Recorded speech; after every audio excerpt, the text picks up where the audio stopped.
अगर आप अकाउंटेंसी पढ़ रहे हो तो आपने डेप्रिसिएशन वर्ड ज़रूर सुना होगा। स्टूडेंट अक्सर कंफ्यूज हो जाते हैं या उसका क्लियर कंसेप्ट समझ नहीं पाते कि डेप्रिसिएशन होता क्या है और बिजनेस में इसका क्या यूज़ होता है। तो आज की इस वीडियो में मैं आपको समझाऊंगी सिंपल लैंग्वेज में कि डेप्रिसिएशन क्या होता है। डेप्रिसिएशन का मतलब होता है किसी भी एसेट्स की वैल्यू का धीरे धीरे कम होना।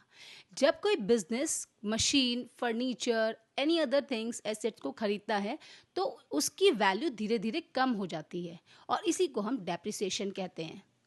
फॉर एग्जाम्पल, अगर किसी बिजनेस ने 1 लाख की कोई एसेट्स खरीदी है, चाहे मशीनरी हो या कुछ भी कोई एसेट खरीदी है, तो कुछ टाइम के बाद या कुछ सालों के बाद उसकी वैल्यू 70,000 ही रह जाएगी।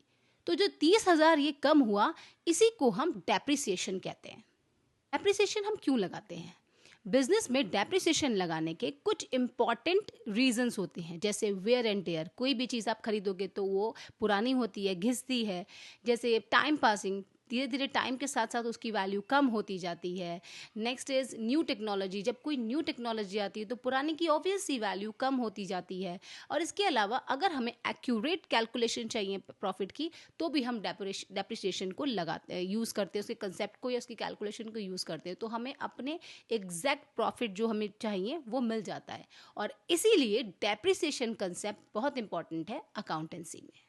मान लो कि किसी बिजनेस ने 50,000 की एक मशीनरी खरीदी। हर साल उस मशीनरी पर 5,000 रुपये कम होते जाते हैं।